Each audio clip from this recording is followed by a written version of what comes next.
Welcome back to the Deep Dive. Today, we're not just looking at a story of workplace conflict. Yeah. We were doing, I think, a forensic examination of a logistical and really a psychological masterpiece. Mm-hmm. A masterpiece is the right word? Yeah, this is about one person's absolute, just total refusal to be manipulated. Right. And it was delivered through this meticulous week-long setup that involved a staggering personal sacrifice. It's just an incredible achievement in what you could call high-commitment pettiness. It's almost architectural. It is. Our source for this deep dive is a legendary thread from the Herpety Revenge Forum.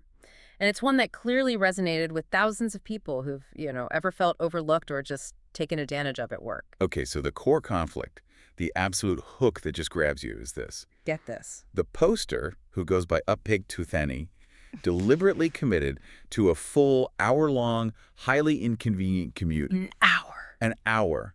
Each way for 5 straight workdays. And why? I mean, not because her car broke down or anything logical. Not at all. Purely to engineer a situation where her senior coworker would be just unequivocally forced to take responsibility for something he was trying to get out of. When you first hear that number, an hour, twice a day for a whole week, it just stops you. You realize this was not an impulsive thing. Not at all. That's 10 extra hours of her personal time sacrificed, minimum, just for the strategic advantage. Yeah. Most of us, when we face a lazy colleague, we comply, we grumble. Right, you send a passive-aggressive email that goes nowhere. Exactly. This person chose a full-on campaign of self-imposed exhaustion, all for the sake of strategic victory. And that is precisely our mission statement for you today. Mm. We're going to move right past the initial, good for her, satisfaction of the petty revenge. Mm-hmm. And we're going to dissect the mechanics. We'll unpack the timing of the setup. We will admire the surgical precision of the payoff. And most critically, we have to analyze the workplace context. Yes, the context is everything. Specifically the gender and cultural dynamics, because that's what transforms this from just, simple vengeance into a brilliant, necessary maneuver for workplace survival. Right. So by the end of this, you, the listener, will understand why the emotional, the temporal, and the physical cost of this commitment was, in this specific environment, absolutely worth the payoff. We're looking at a blueprint for setting boundaries when the formal rules are, totally stacked against you. The cost-benefit analysis here is so fascinating because the cost is so tangible, right? It's time, it's sleep, but the benefit is entirely intangible. It's reputation, accountability, and setting a boundary for the future. A very, very clear boundary. Yes. Okay, so let's unpack this. We have to start by setting the scene, establishing the baseline of convenience that the poster just willingly dismantled. Yeah. So what was Uppig Tuthani's normal life like? And why did this sacrifice matter so much? Well, normally her commute was, it was enviable. A quick 20-minute drive by car. 20 minutes. And this detail isn't minor. It is fundamental to the whole story. Because her job required these highly variable shifts. Sometimes she's working midnight to 6 a.m., other times a 2 p.m. start. Oh, what? So if you're dealing with those kinds of non-standard, sometimes nocturnal hours, driving isn't just a preference, right? It's a necessity. Yeah. For your own sanity and safety. Exactly. It ensures you minimize wasted time, you maximize your sleep, your personal recovery. It's crucial. And just think about the psychological contrast for a second. Yeah. That 20-minute drive is your own private bubble. Mm-hmm. You control the music, the temperature. You're not dealing with anyone. It's a low cognitive load. Right. The alternative she chose was brutal. An hour-long public transport route. That means multiple transfers, probably standing room only, navigating traffic on a crowded bus or a train. And you're stuck on their schedule, which doesn't care if your shift ran late. Not at all. It's a complete shift from convenience to chaos, from your own autonomy to this high-stress dependence on schedules that don't care about you. And she signed up for it. A 4-fold increase in her commute time. 40 extra minutes of stress each way, knowing her work hours were already all over the place. That just speaks volumes about her commitment to the end goal. It really does. So, okay, let's bring in the antagonist, the primary source of the problem, the senior coworker. He also drove to work, but his schedule was predictable, static. Always started at 5 a.m. He had institutional stability, logistical ease. Yeah, he had it easy. The conflict really came to a head because of an upcoming mandatory event. The supplier visit. The supplier visit. located about an hour's drive from the office. Yeah. So on top of the regular commute, this was an extra 2 hours of driving tacked onto one specific workday. And the core issue here was all about responsibility. The senior coworker was, officially tasked with coordinating this visit. Officially. But in classic senior coworker fashion, he'd already outsourced pretty much all the real work, all the tasks, the emails, the logistics. He dumped it all on our poster. So he was trying to shed that final, most annoying piece of the puzzle, the actual long-distance driving. And the way he did it was so insidious. It wasn't like a direct demand she could just say no to. Oh, no. The friction point, as she details it, was this continuous stream of subtle leading comments he kept making. Ugh, the worst. He was passively, aggressively trying to coax her into offering to drive without ever having to ask. He didn't want the task on his plate. And those leading comments are, that's a classic tactic for workplace manipulators, right? You plant the seed, you create an awkward silence, and you wait for the junior person, who's often less assertive or, lower on the totem pole, to step in and volunteer. And then it's their responsibility. It becomes their responsibility entirely. And our poster, having already done all the real work, just kept rebuffing him. She was standing her ground, but subtly, refusing to take the bait. But the senior needed an out. He needed a story for the manager. And this brings us to the moment that really turns this whole thing from an annoyance into a strategic opening. Yes, they figure something out, Trap. The poster overhears the senior talking to their manager. He confirms they still don't have a transportation plan. But then he says it. He assures the manager that he, the senior, would figure something out. We have to deconstruct that phrase, figure something out. It is the hallmark of strategic non-commitment. It is. It sounds just good enough for the manager to drop it, but it secretly shifts the entire burden of actually doing the thing onto someone else. In this case, the junior employee who's already doing everything. It's like a verbal insurance policy against accountability. And the poster realized, in that exact moment, that the senior's plan wasn't to find a solution. No. His plan was to wait until the last possible minute and basically force her into driving. So his laziness and that vague promise to the manager, that created the opening. The manager was now aware of the problem and was expecting the senior to solve it. So if the senior failed, the failure was his, not hers. And that realization was the key. She understood that she couldn't just say no directly. That wouldn't work in her environment. She had to make it logistically impossible for her to comply with his manipulation, but without ever seeming unprofessional or difficult to the manager. He basically handed her the blueprint for his own spectacular public failure. He really did, all because he wanted to avoid a 2-hour drive. And that's when the stage was set. The plan was ready to go. And what an absolutely absurd, brilliant plan it was. The effort here is what just sets this story apart from, your typical workplace gripe. It's next level. Hey. So the meticulous setup begins.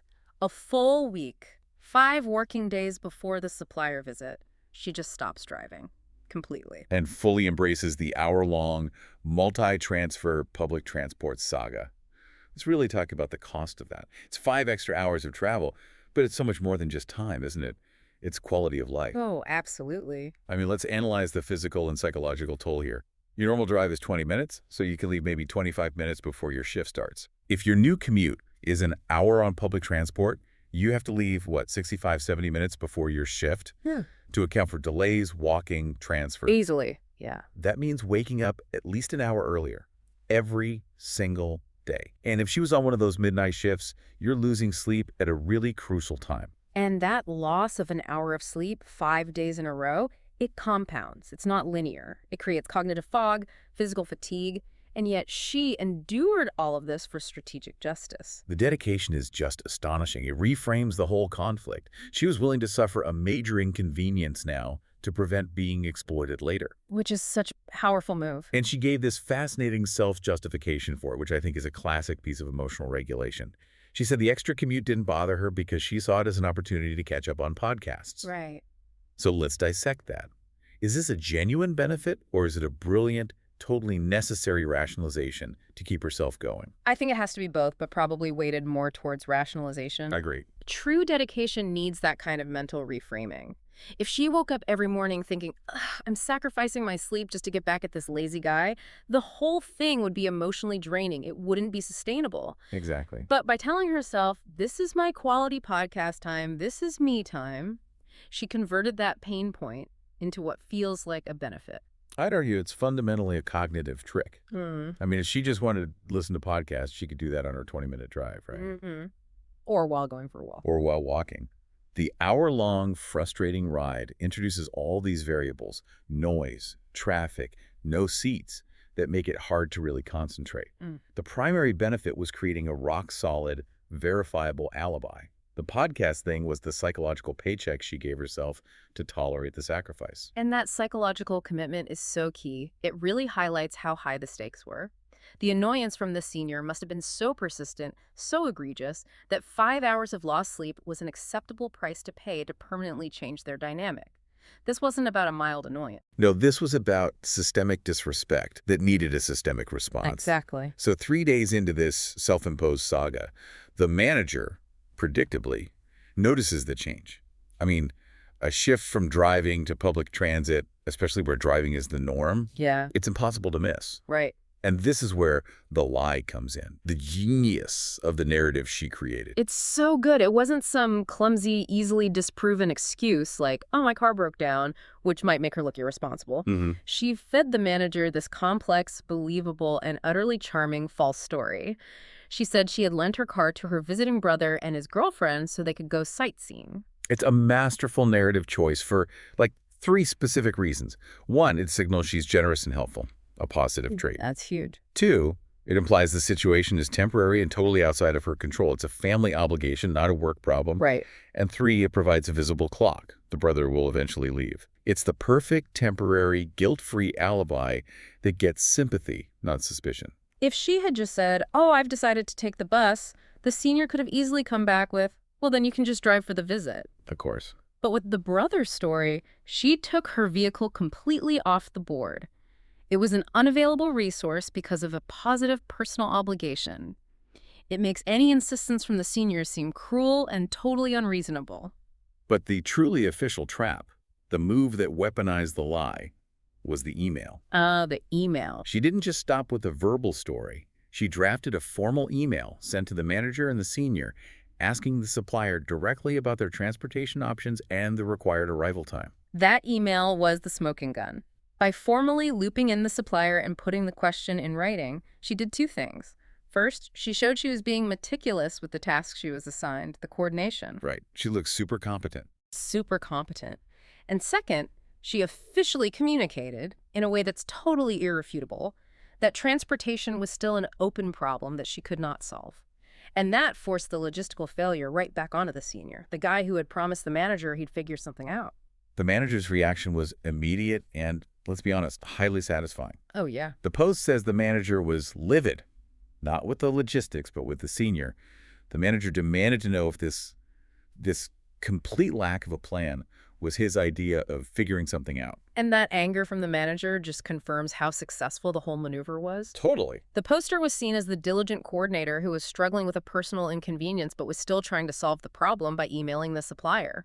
The senior, on the other hand, was exposed as the passive guy who shirked his duties and had lied to the boss about his progress. He was embarrassed and stuck. Yeah. He had to either admit he'd lied or just instantly produce a solution, which meant he had to drive. And the payoff was just beautiful in its inevitability. The senior begrudgingly drove them both to and from the supplier's place. That single, inconvenient 2-hour drive for him, bought at the cost of 5 hours of her sleep, was the visible, tactical victory. But the true artistry, the final flourish of the plan's detail, is in the cleanup. The whole scheme had a perfect, predetermined expiration date. Her visiting brother went home the exact day of the visit. The timing is just, it's incredible. It's unbelievable.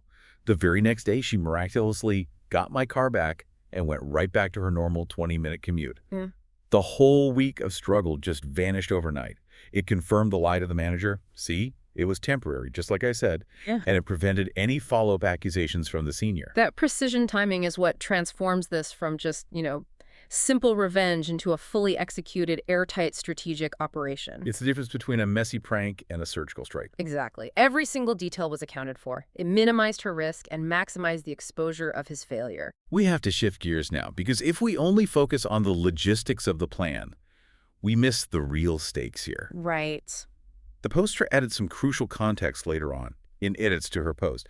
That completely changes how you interpret this whole episode.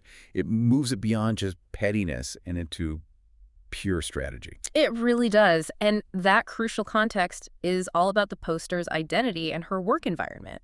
She clarified that she's a woman working in a heavily male-dominated industry. And on top of that, the workplace is in a country not in America, which adds all these layers of cultural expectations. And she's one of only 2 women in the office with a different specialized academic degree than the rest of the team. Okay, let's spend a minute just unpacking the weight of that. That is a strategic disadvantage. A huge one. Being a woman in a male-dominated non-Western industry where these specific cultural dynamics about hierarchy and directness apply, it means you are automatically operating under a microscope. Yes. You can't just assume fairness or impartiality when you have a confrontation. When you're the minority in a group, every single action you take is judged through this magnified lens. In a lot of hierarchical, male-dominated workplaces, a direct, assertive challenge to a senior colleague, especially an established man, isn't seen as just holding someone accountable. No, it gets reinterpreted immediately. Immediately, you're labeled difficult or overly emotional or not a team player. And this directly answers the question that I'm sure a lot of people have. Why didn't she just say, no, I'm not going to drive? Right. The poster said it explicitly. There are other reasons why just being outright straight with them puts me at a severe disadvantage in the long run. That is a crucial admission about the toxicity of her environment. She understood the long game. That's what's so brilliant. If she confronts the senior directly, sure, she might win that immediate argument, but she loses professional capital. She risks getting saddled with those reputation-damaging labels. By contrast, this strategic maneuver allows her to enforce accountability while at the same time cultivating a reputation for dedication, resourcefulness, competence, all qualities that will protect her career. She used logistics as a shield. She weaponized competence to enforce justice against a power dynamic. She found a way to make the senior look bad without making herself look bad. The whole elaborate setup was the price she had to pay to maintain her professional reputation in what sounds like a hostile environment.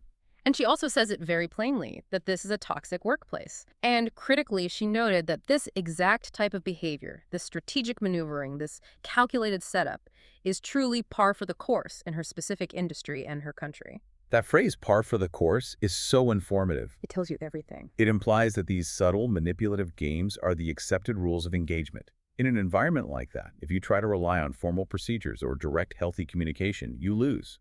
To survive, you have to speak the same manipulative language, but you have to do it with superior execution and foresight. It signals a really profound cultural difference where, perceived weakness or failing to protect yourself is punished more severely than a subtle deception aimed at enforcing accountability. The junior colleague had to elevate her planning to the level of the senior's manipulation just to break even. Okay, let's go back to the logistics for a second, specifically about the company car, because this detail just further confirms the bureaucracy and the senior's calculated laziness. Yes. She confirmed a company car was available. But the bureaucracy around it was immense. To use the company car, you needed these specific certifications on your legal ID. And, critically, getting those certifications takes up to a year. You have to get a provisional license first, then the actual one. So the poster, being newer, wasn't even eligible. Exactly. This detail is a fascinating institutional constraint. It immediately removes any possibility of her using that company resource, but more importantly, it means the senior was eligible. He had access. Right, so his excuse for not driving couldn't be, we don't have a car. No, it could only be the personal inconvenience of driving his own car or, filling out the paperwork for the company car. And that leads to the final, confirming detail, the linchpin of his laziness. Mileage expenses were reimbursed, but only after the fact. And there it is. He wasn't avoiding a cost. He was avoiding the hassle. The hassle of paying up front, waiting for the reimbursement, submitting the forms. This senior was willing to risk the entire supplier visit and dump a massive burden on his junior colleague simply to avoid some minor administrative inconvenience. That level of calculation, prioritizing his own comfort over professional responsibility and the smooth operation of the business, that is exactly what justified her extreme countermove. Her 5 hours of sacrifice were, I think, entirely proportionate to his contempt for his duty and for his junior colleague. This shift in perspective is everything. We're no longer just talking about some internal grudge match. Yeah. We're talking about a strategic, preemptive strike against systemic laziness and exploitation, Huh. and it was executed flawlessly within the confines of a hostile corporate structure. Okay, now we get to the really robust debate that this whole story demands. Let's try to quantify the cost-benefit analysis. Was the accumulated time, we're talking 5 hours of extra commuting, plus the extra prep time each morning for a week, was all that worth the single 2-hour moment of the senior's embarrassment and him finally doing his duty? If you look at it purely transactionally, 5 hours of discomfort for 2 hours of victory, it seems like a high price. It does. However, you can't measure this in short-term hours. You have to measure the value in long-term reputation and boundary enforcement. The cost was 1 week of her life. The benefit is potentially years of being treated with respect. But there is a risk calculus here, right? Yeah. What if the lie had been discovered? Hmm. What if the manager had, I don't know, tried to call the brother who supposedly needed the car? The poster put herself in a highly vulnerable position of deception. If the manager had discovered it, she might be labeled a liar, which could be far worse than being labeled difficult. Hmm. Was the risk of being exposed really worth the payoff? I think the risk of exposure was significantly mitigated by how complex the lie was and, frankly, the manager's pre-existing bias against the senior. That's a good point. The manager was already expecting the senior to fail because of that vague figure something out promise. So the poster didn't need to be perfect. She just needed to appear competent and dedicated while the senior appeared irresponsible. And furthermore, the lie was airtight.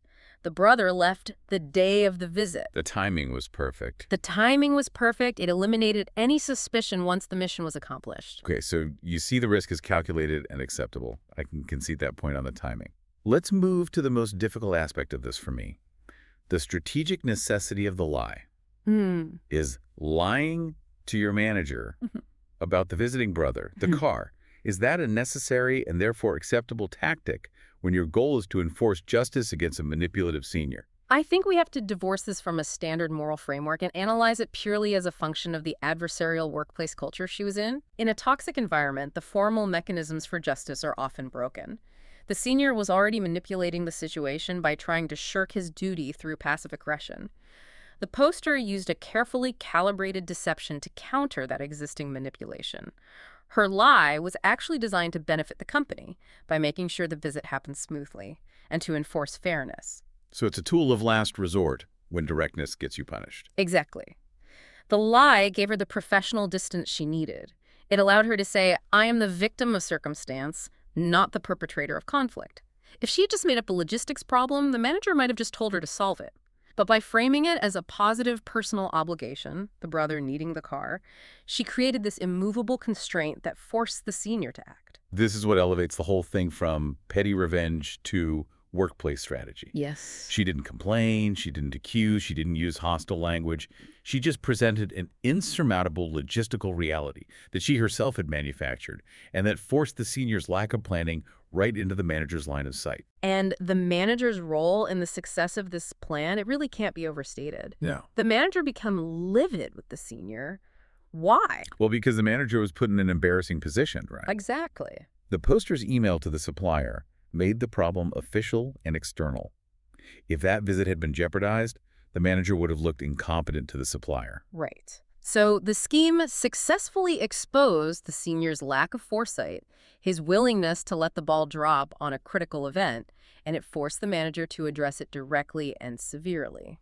Which proves the ultimate victory here wasn't just making the senior drive, it was successfully manipulating the managerial gaze. The manager now understands definitively that the senior is unreliable and needs to be watched, and that the junior is extremely dedicated and capable of complex logistical orchestration, even under duress. The manager got a masterclass in the junior's intelligence without ever receiving a single complaint from her. That is invaluable. She didn't sound whiny. She sounded like a logistical expert who just ran into an unavoidable temporary roadblock. And finally, let's just touch on the sheer volume of community validation this story got. I mean, why did over 2,000 people upvote this? Hundreds of comments flooded in. Because it taps into this deep, universal well of frustration. Right. Everyone has worked with a senior colleague who delegates all the responsibility while keeping all the credit. Seeing someone successfully, meticulously reverse that dynamic with so much dedication, it provides this immense vicarious satisfaction. And the comments just reflect that recognition of strategic brilliance. The pettiness is strong in this one. Good work. That's just admiration for the effort. Dude basically orchestrated a whole setup just to prove a point. Yeah. Respect the commitment, honestly. That's recognizing the strategic planning. And my favorite, which connects right back to the context we discussed. Sometimes petty is exactly what's needed when people won't step up. This is the social proof.